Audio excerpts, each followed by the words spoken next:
नमस्कार, मैं हूं संजय शर्मा। आप देख रहे हैं 4 PM महाराष्ट्र। क्या गजब खेल कर रही है राजनीति, क्या गजब खेल चल रहा है, बताइए आप। मोदी जी इस तरह नौटंकी कर रहे हैं, इस तरह नाटक कर रहे हैं कि मानो देश पे बड़ी अर्थव्यवस्था खराब हो रही है, इसलिए आपकी जेब से मजबूरी में पैसे निकाले जा रहे हैं। पेट्रोल डीजल महंगा करने की तैयारी के लिए ये नाटक है। अभय दुबे जी से बातचीत की। अभय दुबे जी ने खुलासा किया है कि इस पूरे नाटक के पीछे कारण क्या है। चैनल को सब्सक्राइब करिए, ज्वाइन करिए। चलते हैं अभय दुबे जी के पास। 4 PM न्यूज नेटवर्क में बहुत बहुत स्वागत है अभय दुबे जी आपका। कम से कम 1 दर्जन लोग मुझसे ये पूछ चुके हैं कि क्या देश में कोई भयंकर आफत आने वाली है। लोग डर रहे हैं कि आखिर क्या हो रहा है ऐसा जो लोगों को समझ नहीं आ रहा। क्या कुछ ऐसा हो रहा है जो कुछ लॉकडाउन जैसी स्थिति आ जाएगी। प्रधानमंत्री ने अपनी गाड़ियों के काफिले में कमी कर दी, अमित शाह ने कर दी, मुख्यमंत्री कमी कर रहे हैं। एक देश को एक ऐसे डर के माहौल में ले आए हैं सब लोग कि कुछ भी हो जाएगा, लॉकडाउन शायद लग जाएगा। लोग ये पूछ रहे हैं। सवाल ये है कि ये स्थिति क्या 2 दिन के अंदर आ गई। भाई युद्ध तो लगभग 10% ही बचा है, उससे भी कम बचा है। जब युद्ध पीक पे था तब तो ऐसा नहीं कहा गया, तब तो रैलियां हो रही थी, हजारों सैकड़ों गाड़ियां इधर से उधर दौड़ रही थी। असम के मुख्यमंत्री का शपथ ग्रहण हुआ तो लाइन लग गई थी चार्टर्ड प्लेनों की। तब तो ऐसा कुछ नहीं हुआ। अब लोगों ने मुझे एक बड़ा बढ़िया एक ब्यूरोक्रेट ने मुझे सुझाया। उन्होंने मुझसे कहा तरकीब यह है कि लोगों को डरा दो पहले कि बहुत हाहाकार मच रहा है और तेल 100 रुपए महंगा हो जाएगा, तेल 125 रुपए महंगा हो जाएगा, पेट्रोल, तो लोग डर जाएंगे। टीवी में माहौल बनवा दो, गोदी मीडिया से माहौल बनवा दो और फिर पेट्रोल डीजल 40 रुपए महंगा कर दो। लोग कहेंगे बच गए। 125 होने जा रहा था, हमारे राजा ने 40 रुपए कर दिया, बड़ी मेहरबानी कर दी हम पे। क्या यही रणनीति है? जैसे एक बार एक किस्सा था कि एक राजा के, एक बस मिनट न डूलूंगा, एक राजा के दरबार में लोग पहुंचे कि साहब रोटी की कीमत अचानक 5 रुपए से बढ़ के 100 रुपए हो गई। पूरी जनता पहुंच गई कि साहब हजूर मर गए हम, तो रोटी 5 रुपए की जगह 100 रुपए हो रही है। राजा ने कहा इतना प्रलय, इतना गजब, बुलाओ सेनापति को। सेनापति आया, बोले मैं तुम्हारा सिर कलम कर दूंगा, 5 रुपए की रोटी 100 रुपए कैसे हो गई। सेनापति बोला महंगाई बहुत बढ़ गई हजूर, माफ कीजिए। बोले नहीं, जनता को राहत दो, तुरंत उसको 5 रुपए की जगह जो तुमने 100 रुपए की है उसको 50 रुपए कर दो। अब जनता ने कहा जिंदाबाद राजा जी जिंदाबाद। तो क्या माल बेचने का यही तरीका है मोदी जी का? यही ड्रामा है या कुछ और खेल है? देखिए, मैं तो ये मानता हूं कि मोदी सरकार अर्थव्यवस्था के प्रश्न को बहुत दिनों से स्थगित किए हुए थी। स्थगित क्या किए हुए थी? इनके पास क्षमता ही नहीं थी उस प्रश्न को हल करने की। इसलिए इन्होंने सोचा, और उस बीच में अर्थव्यवस्था इनकी पहले से खराब थी। फिर युद्ध शुरू हो गया 28 फरवरी को। युद्ध शुरू होने के बाद से परिस्थिति और विषम हो गई। लेकिन इनको 5 राज्यों में चुनाव लड़ने थे, और चुनाव लड़ने के लिए जो धूमधाम करनी होती है, चुनाव लड़ने के लिए जब पेट्रोल और डीजल का भीषण इस्तेमाल करना होता है, कारों का, हेलीकॉप्टरों का इस्तेमाल करना होता है, जश्न मनाने होते हैं, फूल फेंकने होते हैं, रोड शो करने होते हैं, रैलियां करने होती हैं। इसलिए ये लोग चुपचाप बने रहे, और उन्होंने ऑयल कंपनियां, जो कि सरकारी कंपनियां हैं, उनसे कहा कि आप जरा इसका जो नुकसान है वो झेलते जाइए। भाई हरदीप पुरी ने अभी कहा कि ऑयल कंपनियां प्रतिदिन 1 लाख करोड़ रुपए का नुकसान झेल रही हैं।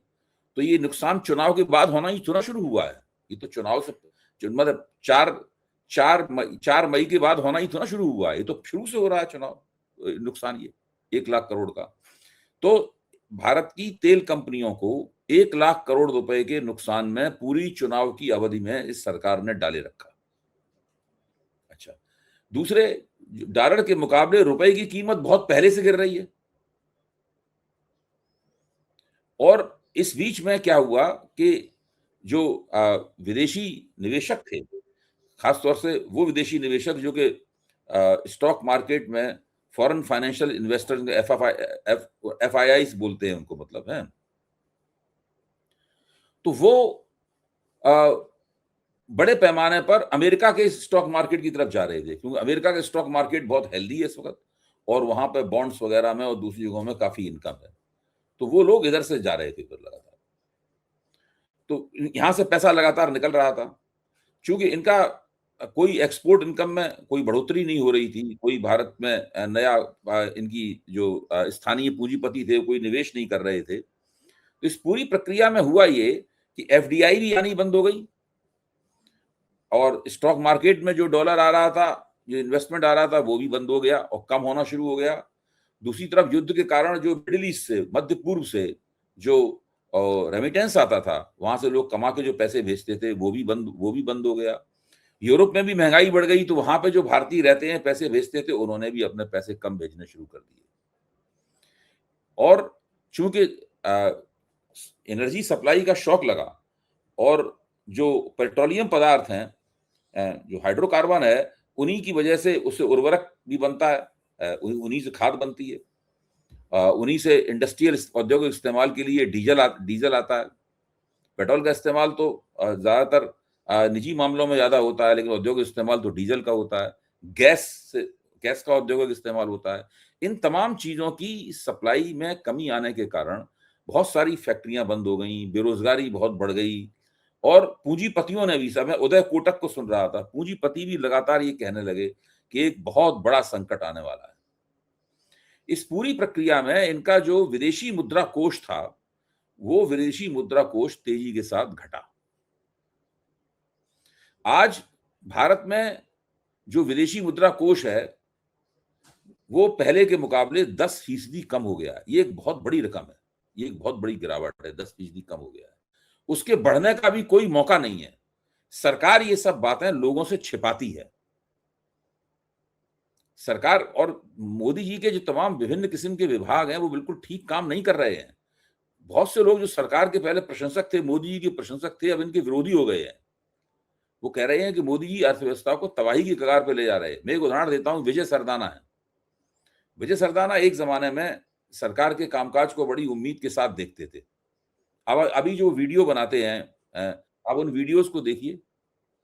उन वीडियोस पे वो इस तरह का विश्लेषण और कमेंट करते हैं कि उनके जो मोदी समर्थक हैं, वो उसमें नीचे लिखते हैं कि आप तो एंटी मोदी हो गए हैं। उसका जवाब वो इस स्वर में देते हैं कि मैं एंटी मोदी या प्रो मोदी नहीं हूं। जब मोदी अच्छा काम करते थे, मैं उनकी तारीफ करता हूं। अभी तो मोदी जी को बहुत से जवाब देने हैं कि वो 11 साल में अर्थव्यवस्था को इस गिरावट के मुकाम पर कैसे लेके आए। सभी लोग, तमाम लोग जो पहले इनके समर्थक थे, घोर समर्थक थे, वो इनके समर्थक नहीं रह गए। और मीडिया में भी जहां पर हमेशा इनकी तूती बोलती रहती थी, वहां भी आपको असंतोष के और आलोचना के स्वर सुनाई देने लगे, क्योंकि लोगों को वो बातें पता लग रही हैं जो बातें ये छुपाना चाहते हैं। इनके पास पेट्रोल और डीजल, गैस और अन्य पेट्रोलियम पदार्थों को मंगाने के लिए डॉलर की कमी होती जा रही है। सबसे ज्यादा पैसा तो पेट्रोलियम पदार्थों के आयात में खर्च होता है। उसके बाद तकरीबन उसके आधे से कुछ ज्यादा सोने के आयात में खर्च होता है। सोना इस देश में नहीं होता, सारा सोना आयात किया जाता है, सारा इंपोर्टेड होता है। फिर खाद्य तेलों के अंदर बहुत डॉलर खर्च होता है, वहां भी बहुत पैसा खर्च होता है। फिर उसके बाद में लोग जो विदेश यात्राएं करते हैं, वहां पर उसके अंदर फॉरेन करेंसी खर्च होती है, वो भी खर्च होता है। तो ये तमाम चीजें हैं। खाद और खाद उर्वरक में पैसा खर्च होता है, डॉलर खर्च होता है। तो ये एक बहुत बड़ी समस्या है। इसलिए ये थोड़े से घबरा गए और इन्होंने, कहते हैं, पैनिक बटन दबा दिया, घबराहट का बटन इन्होंने दबा दिया और ये कहना शुरू कर दिया कि सब लोग किफायत करें, सब लोग ये करें, वो करें, ये सब कहना उन्होंने शुरू कर दिया। ये सब नाटकबाजी है कि उनकी 2 कारें रह गई हैं, किसी की 4 कारें रह गई हैं, योगी जी की 8 कारें हैं। आप देखिए ना, इसमें प्रधानमंत्री की 2 कारें हैं, गृह मंत्री की 4 कारें हैं, योगी जी की 8 कारें हैं। इसमें कोई पैटर्न है? कोई आप बताइए, इसमें कोई पैटर्न है क्या? हाँ है, योगी जी होने वाले प्रधानमंत्री हैं, अमित शाह नंबर 2 पे, मोदी जाने वाले हैं, ये पैटर्न है। हाँ हाँ, ये पैटर्न आप खोज सकते हैं इसके अंदर। लेकिन मैं बता रहा हूं कि अगर इनको वास्तव में बहुत किफायतशारी करनी थी, तो इनको पहले से योजना बनाकर सरकार में एक एडवाइजरी देनी चाहिए थी कि सब लोग इस तरीके से बचत करें। ऐसा उन्होंने कुछ नहीं किया। ये केवल दिखावे के लिए ये सब काम किया जा रहा है। सब कुछ कर लिया, जीत के सारे जश्न मना लिए, सोमनाथ मंदिर जाकर हर तरह की उपासना कर ली, उससे पहले एक बहुत बड़ा रोड शो भी कर लिया, सब कुछ कर लिया। उसके बाद में अब लोगों के सामने किफायत का ड्रामा करते हुए दिख रहे। तो मैं इससे तो कोई प्रभावित नहीं हूं। असली समस्या इनकी ये है कि आर्थिक मसला इनके हाथ से पूरी तरीके से निकल गया है। सोने की आयात को और महंगा बनाने के लिए उन्होंने कल रात को 12 बजे सोने का आयात शुल्क बढ़ा दिया, इंपोर्ट ड्यूटी बढ़ा दी। उससे एक ही रात में सोना 11,000 रुपए महंगा हो गया। 24 कैरेट का सोना जो है वो 11,000 रुपए एक ही रात में बढ़ गया। तो ये सब जो वो कर रहे हैं, और इनके जो चमचे बुद्धिजीवी हैं वो उन सब ने अखबारों में लिखना शुरू कर दिया, यही समय है सोना कम खरीदने का। अरे भाई, क्या तर्क है इस बात का? यही क्यों समय है सोना कम खरीदने का? अब सरकार सोने को महंगा कर रही है। और हरदीप पुरी के अगर ताजे बयानों के ऊपर जाएं तो मेरा मानना यह है कि बिल्कुल पेट्रोल और डीजल की कीमतें बहुत ज्यादा बढ़ने वाली हैं। काफी पेट्रोल और डीजल की कीमतें बढ़ेंगी। बिना उनके बढ़ाए हुए इनका कोई निस्तार है नहीं। ये पेट्रोल की कीमत इतनी बढ़ाएंगे ताकि पेट्रोल खरीदने से पहले आदमी 2 बार सोचे। डीजल का शायद दाम इतना ज्यादा ना बढ़ाएं, क्योंकि वो बहुत इंडस्ट्रियल इस्तेमाल में भी इस डीजल आता है। लेकिन पेट्रोल की कीमत तो बहुत ज्यादा बढ़ाएंगे, ताकि सब लोग पेट्रोल खरीदने से पहले 2 बार सोचें। तो ये स्थिति है, ये बिल्कुल इनकी अर्थव्यवस्था। अच्छा, दूसरी ये है कि जो औद्योगिक उत्पादन है, औद्योगिक उत्पादन बुरी तरीके से मार खा रहा है। औद्योगिक उत्पादन मार खाने से बाजार की स्थिति खराब है, स्टॉक मार्केट की स्थिति खराब है। तो स्टॉक एक्सचेंज भी इनका परसों टूटा था, निफ्टी भी काफी टूटी थी इनकी। मेरा मानना यह है कि पिछले 20 वर्ष में, उसमें 11 साल इनके हैं और 10 साल उनके हैं, नहीं, पिछले 21 वर्ष में अर्थव्यवस्था कभी भी इतने बड़े संकट और इतनी बड़ी दुर्गति के दौर से नहीं गुजरी जितनी बड़ी इस वक्त गुजर रही है। अच्छा अमित जी, मैंने मान लिया आपकी सारी बात कि देश की अर्थव्यवस्था बहुत गंभीर दौर में आ गई, खतरनाक मोड़ पे आ गई। 80 करोड़ लोग आबादी को 2 वक्त का राशन देना पड़ रहा है, और ये बात सब जानते हैं, देश का बच्चा बच्चा जानता है कि अब उस राशन के संग छेड़खानी नहीं की जा सकती। जी, आपने अगर राशन बंद किया तो देश में हाहाकार मच जाएगा, क्योंकि देश में पूंजीपतियों को आप अमीर करते गए, अंबानी अडानी को अमीर करते गए, और गरीब और मध्यम वर्ग को और गरीब करते चले गए। गांव में मनरेगा जैसी योजनाएं दम तोड़ती रहीं, गरीबों के पास 2 वक्त के अनाज के अलावा विकल्प नहीं बचा, तो उस योजना पे हाथ लगाने का मतलब यह है कि हाहाकार मचना, शायद सत्ता चली जाए। दूसरी बात मैं ये कह रहा हूं कि अब इसका विकल्प क्या है? अब इसका विकल्प क्या सरकार अब करे? इसका विकल्प डे टू डे मैनेजमेंट ही है बस, केवल। इसका कोई विकल्प नहीं है। कैसे करेंगे डे टू मैनेजमेंट? कैसे करेंगे? बस यही है कि जैसे जब आपके सामने बहुत दिक्कत होती है तब आप आगे के बारे में नहीं सोचते, तो आप सोचते हैं भाई आज की रोटी का इंतजाम कैसे कर लिया जाए, कल फिर भूख लगेगी फिर सोचेंगे, आज तो पेट भरा जाए। ये लोग इस स्थिति में आ गए हैं। प्रोफेसर अरुण कुमार का कहना यह है कि ये महीने 2 महीने में ही देश में हाहाकार मच सकता है। तो मैंने उनसे यही सवाल पूछा था जो आपने मुझसे पूछा है, तो सरकार इसको कैसे प्रबंधित करेगी? उन्होंने ये सरकार पूरी तरीके से मुगालते में है, वो सोचती है हम काम चला लेंगे, लेकिन काम चलने वाला है नहीं। अब देखिए, रुपए का काम रुपए से चलता है। ये एकमात्र ऐसी चीज है, इसका कोई विकल्प नहीं होता है। पेट्रोल का कोई विकल्प नहीं है, डीजल का कोई विकल्प नहीं है, गैस का कोई विकल्प नहीं है, किसानों के लिए खाद का कोई विकल्प नहीं है। सोने का विकल्प हो सकता है, सोना लोग नहीं खरीदें, सोने का विकल्प हो सकता है। बस सोना ही एकमात्र ऐसी चीज है जिसके आयात को महंगा करके ये लोग उसमें डॉलर कम खर्च करने की कोशिश कर सकते हैं। बाकी और सब चीजों में तो उन्हें डॉलर खर्च करना ही पड़ेगा। किसान कोई अपने खेत में जानबूझ के ज्यादा खाद थोड़ा डालता है। तो इनकी स्थिति बहुत खराब है। ये अबे जी 5 महीने बचे हैं, साल आएगी। संजय जी, ये केवल मीडिया पे कब्जा कर रखा है, मीडिया इनसे सवाल नहीं पूछ रहा, इनके गिरेबान को पकड़ के झकझोर नहीं रहा है। इसका इनको फायदा है, इसकी वजह से ये बचे हुए हैं, मैं बताऊं आपको। वरना ये अभी अगर मीडिया इनके कब्जे में नहीं होता और मीडिया भी सवाल इनसे पूछ रहा होता, ये लोग इधर उधर कोनों में छुपे होते दुम दबा के, कुछ समझ में नहीं आ रहा होता इनको क्या करें क्या ना करें। ये सब जो नाटकबाजी हो रही है कि हम 2 कारों में चल रहे हैं, आगे वाली कार रेंज रोवर है और पीछे वाली कार टोयोटा है, हैं? आदाबाजी देखिए, प्रधानमंत्री काली कारों में चलते हैं, गृह मंत्री बिल्कुल सफेद कारों में चलते हैं। मैंने तो आज पहली बार महसूस किया जब टीवी पे दिखाया जा रहा तो था। पता नहीं कि योगी जी अपनी गाड़ी का भगवा नहीं कराते, उनको भगवा कलर करा लेना चाहिए। पेंट में कितने पैसे लगते हैं? डेंट पेंट ही तो कराना होता है। डेंट भी नहीं कराना, पेंट कराना होता है। कुछ नहीं, वो तो जो कार बनाने वाली कंपनियां उनको आदेश देंगे कि भगवा कार पेंट करके भेजो। मैं कई बार सोच रहा था कि योगी जी को करना चाहिए, खुद भगवा गाड़ी में चले, पुलिस की सब गाड़ियों का रंग भगवा कर दें। कितना अच्छा लगेगा कि जो गाड़ी चल रही हो, जो भगवा कलर की नहीं हो, उस पर टैक्स ज्यादा कर दें, हाँ, ये सब कर सकते हैं वो, है ना? और मैं तो ये मानता हूं कि जिस दिन इनकी मर्जी का शासन, अभी भी इनकी मर्जी का शासन नहीं स्थापित हुआ देश में, अभी भी काफी कमियां हैं इनके हिसाब से। जिस दिन इनकी मर्जी का शासन स्थापित होगा उस दिन इसी प्रकार के आदेश भी निकला करेंगे। हाँ, हर तब इस घर में गाड़ी जहाँ पुलिस जाएगी, हर घर में पुलिस जाएगी कि सवेरे उठ के ये आदमी ठीक से कीर्तन है, भजन कर रहा है कि नहीं कर रहा है, अंडे तो नहीं खा रहा मंगलवार को। शाम के समय इसने वंदे मातरम किया कि नहीं किया। आपसे उस दिन की डाइट पूछी जाएगी कि आप अपना डाइट दे दीजिए, भाई आज आप क्या खाएंगे, महीने भर में आपका डाइट प्लान क्या है, चोटी रखी है नहीं रखी है, जनेऊ पहना है नहीं पहना है। वो सारी सारी ये सब होगा। आप देखिए ना, असम में मुख्यमंत्री ने शपथ ली, हमारा पहला काम सनातन की रक्षा करना है। इनके बिना सनातन खत्म हो जा रहा था जैसे। आप इस तरह की बातें करते हैं और ये कह के इतने संतोष के साथ हंसते मुस्कुराते हैं जैसे कि इन्होंने कोई बड़ा भारी तीर मार लिया हो, बड़ी योग्यता की बात कर ली हो, देश का इससे अचानक भला हो गया हो। सनातन से ये बुरा हो गया।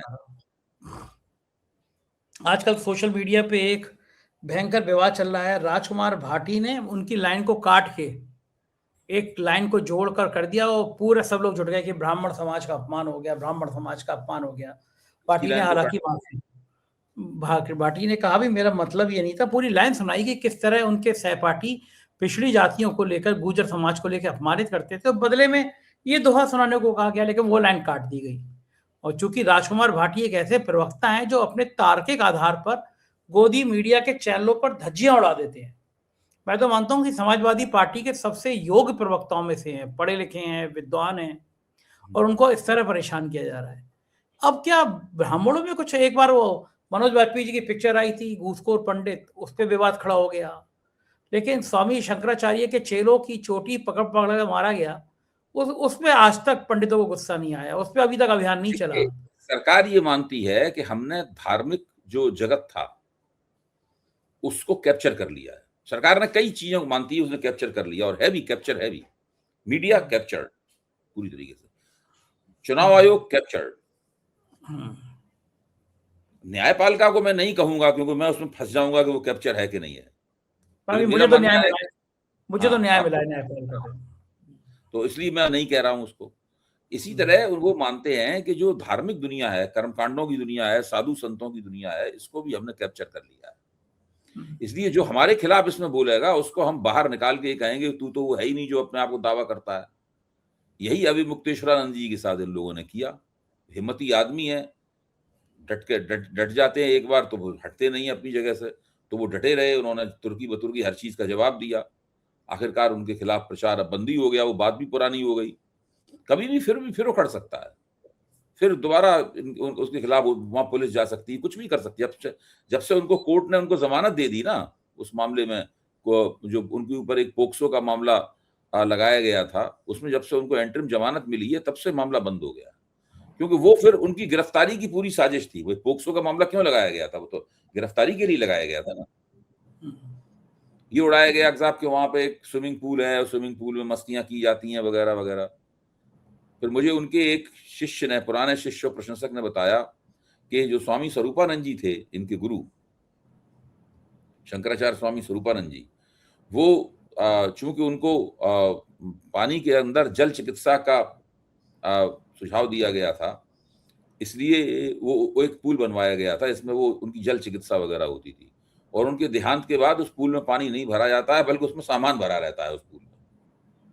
उसको मतलब एक स्टोर करने वाले एक गड्ढे के तौर पर मुझे इस्तेमाल किया जा रहा है, ये मुझे बताया गया। तो तब भी उसके बारे में भी झूठी बातें उड़ाई गई। और पुरानी तस्वीरें जब उसमें जल भरा रहता था वो टीवी पे दिखा दी गई। तो वो तो यार इसी तरह अब आप देखिए इन्होंने क्या किया, इन्होंने फर्जीवाड़े का सहारा लेकर इन्होंने एक फेक न्यूज बनाई कि 1967 में इंदिरा गांधी ने ये अपील की थी कि लोग ये सब चीजें ना खरीदें, और हिंदू अखबार को लेके उसमें वो खबर लगा के और उसको उसका एक वो बना के चित्र बना के सब जगह इनकी आईटी सेल ने चलाया। हिंदू अखबार ने स्वयं ही खंडन कर दिया है कि वो फेक न्यूज है, हमने ऐसी कोई खबर नहीं छापी थी 1967 में। भाजपा तो के ये कुछ सांसदों ने लिखा, ट्वीट किया उस खबर को। अब बताइए, आप अब भ्रम आप भ्रम सोचिए, फैलाने के आरोप में आप उनका सोचिए सस्पेंड किस अकाउंट नहीं तरह होना आप चाहिए। सोचिए कि किस तरह के लोग हैं, कुछ भी कर सकते हैं अपनी राजनीतिक गोटी लाल करने के लिए, कुछ भी कर सकते हैं।